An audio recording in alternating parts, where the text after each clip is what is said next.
visionary and has very original ideas, both from being an academic and as well as an academic administrator. So we welcome you, sir.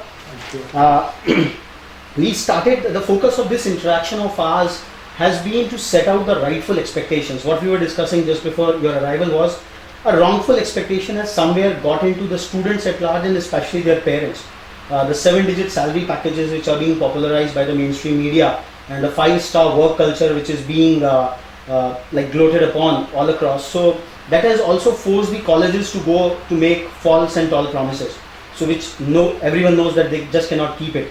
Now because of this commitment versus delivery gap, there is a lot of frustration in the market, and the market is going at a downward spiral where, as Adi rightfully said, that the economy requires for its futuristic growth so many engineers, because tomorrow's economic growth will be really powered by the scientifically qualified, technically qualified manpower, and which India is in a great dearth of.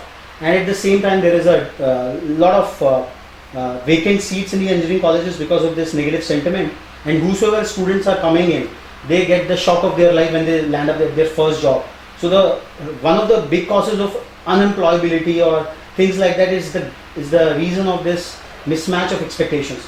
So we would like to know more about you. First, the entire state of engineering education as you see in this country at large, and then specifically to Uttar Pradesh, and how we can augment it, take it forward like this. First of all, thank you for organizing this thing and connecting this galaxy of great people. But my starting point would be that what is it that we expect an engineer to do? The fundamental task is that are we having in India at the present moment the capability and the capacity to have 1.5 million engineers jobs available. We are at the present moment trying to produce something around about 1.3 million engineers. Is this country ready to absorb 1.3 million engineers year after year, and in a possible way which can be productive for the growth of this country? That's number one. Number two is that how much of the particular engineering caliber is being used, core engineering caliber is being used by the industry, is being used by the corporates in order to create new devices, new systems, new technologies, new processes, new techniques, so that the productive part of the engineering could really change and transform this country.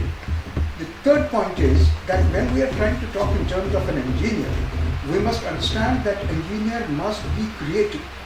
He must be able to solve problems, not create problems. He must be able to work in a team.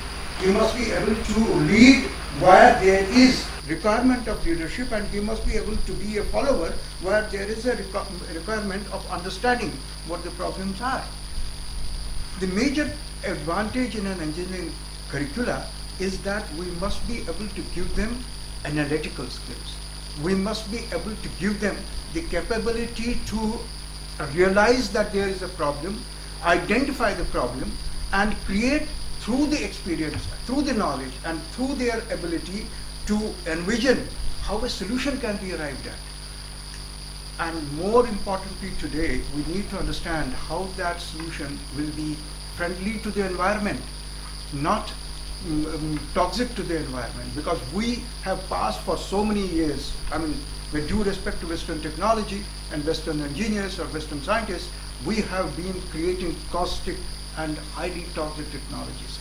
There has to be a shift. Green tech. We are trying to talk in terms of green technology, we are trying to talk in terms of green revolution, but are we really doing something about it? That's another particular matter. I think Professor Kak has really brought out the 3 core crux of the entire problem, out of which the first is... Just one more important please. point that I have to make. Now coming to the engineering curriculum, rightly pointed out Aditya, that the curricula change is a requirement and should be done, I must say, on an almost constant basis. Absolutely. The knowledge revolution, you would know Roy Kurzweil, he is from MIT, and he has been talking about the approaching singularity. That means that there is a capacity that the knowledge explosion is so fast, so exploding, that it's impossible to teach anything in the classroom, because any time you teach it, the next day it becomes obsolete. So what we have to teach, and that is what I emphasize in my university, we have to teach how to learn. How to learn fast, how to learn accurately, and then how to evaluate your learning. The most important thing is whether that learning you have done is useful to you and you can apply it.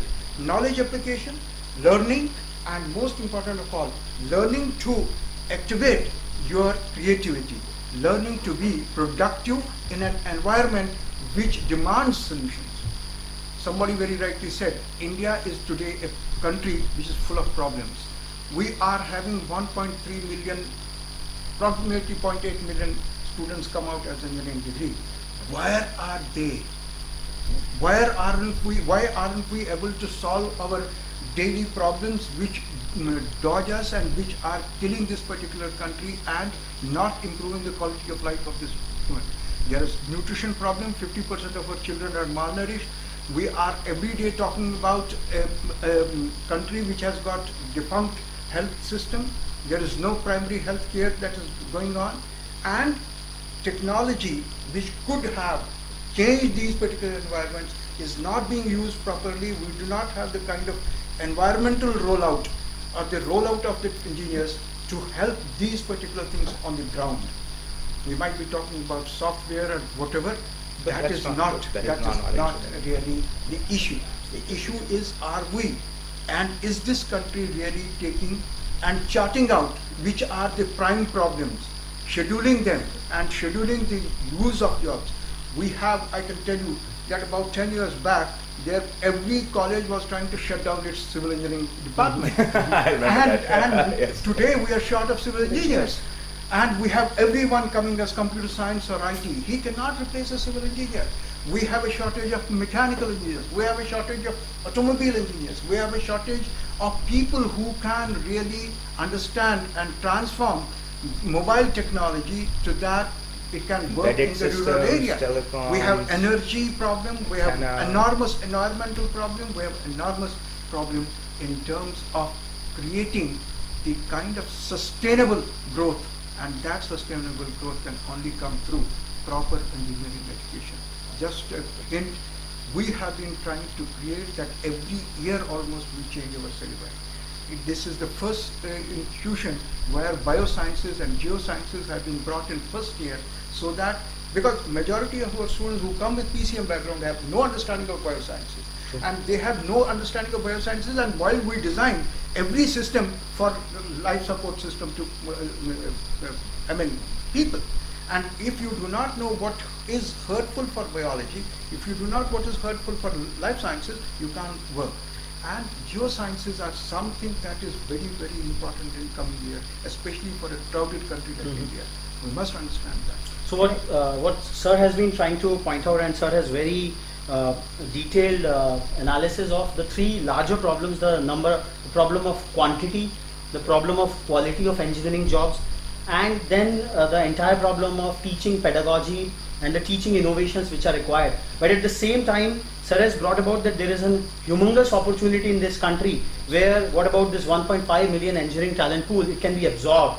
So I would now come to Colonel Bana to respond on Professor Kak's observations. Sir has beautifully explained not only the engineering education status today, but also what problems are in front of the country and how they can be mitigated. I would only like to add firstly to what he has said from the experience in the field. One is that as we see today, the engineers who are coming out of the institutions, expectations certainly are very high. The two things which are very, very pronounced is their own level of commitment to a particular job. A civil engineer, unless he is or she is in the dust or on the site, the project cannot be delivered. And you would be surprised that my observation is that the best of the engineers today, which are produced by the best of the institutions, I won't name IITs or anybody else, but they are being produced by all institutions, are not your project managers of the critical infrastructure projects. Exactly. They are either what Aditya said in investment banking, or they are either in high services like IAS or anywhere else, Management but consulting, not on projects. Consulting. What you find being project managers are those people whom I would have otherwise graded them a B grade. But they have an additional quality because in this country the project management and project delivery comprises of so many interpersonal skills and other environment management skills which possibly the project owners are more keen to work with. And as you said, you have to survive in the Yeah, dust. yeah, You yeah. can't sit in a five-star Yes, office yes. and get So- build so real things. If you note today that all these projects, take whether it is Delhi airport or any big highway or big ports project or energy project, the project manager 90% of the time would be not from famed institutions. So this is one point which I wish to make. Let me add something. So Suraj mentioned some of those things they are doing in their university. I want to just briefly, because you'd asked this question and I realized I didn't quite answer it, of how we've tried to turn engineering education on the side. We've of course been very lucky to have some of the top universities work with us and their members on our advisory board. We've redone the entire academic system of our university has been redone from the ground up. We took 2 years to rethink. It is nothing like India has seen before. It closely mirrors the models of the best institutions, particularly Stanford, Brown, Harvard, and Cambridge. And we tried to ask a very simple question. If the best universities today said we have to reinvent our entire academic system from scratch to face the challenge of the 21st century, what would it look like? And I'll give you some of the features that we came up with, and this is particularly applicable for engineering education. First, once you get entrance to the university, not to a particular program. So you come in, you barely come out of class 12, you don't know what you're doing, you have to choose mechanical. You're stuck for 4 years in mechanical, good luck. Once after the first class, you said, okay, maybe I made a mistake. Right? So we said you come in, you spend 1 year, we take different engineering subjects, take different courses. Only in the second year you have to decide what you actually want to do. Okay? And so that ability to specialize is a push a little bit later. Second, we force them to take what we call the core, which is subjects from 11 different categories. So an engineer has to take a course in philosophy, has to take a course in linguistics, in statistics, in sociology, psychology, management, and a whole range of things, because we believe that at the very core, as you rightly Very said, correct. you have to have all these skills to be an effective engineer. I'm with you. Third, research. One of the big things that we said, we have a system, what we call mark to market. Mark to market means that if a faculty members, and we are completely on the semester system a long time before DU was on it, and we believe that if you need to change your syllabus, change it. For us, this is something which I've never understood in Indian academia. Either you trust a faculty member to teach a course or you don't trust him. If you trust him, let him change the syllabus in class. Not have like a big committee of 20 people who sit for 5 years thinking, watch one. I see these Delhi University things. One book is to be changed, halla gulla, riots. Guys, this is engineering. Everything changes there. But for us, research, we get undergraduates to get involved in research from day one. That says you have to teach them how to learn.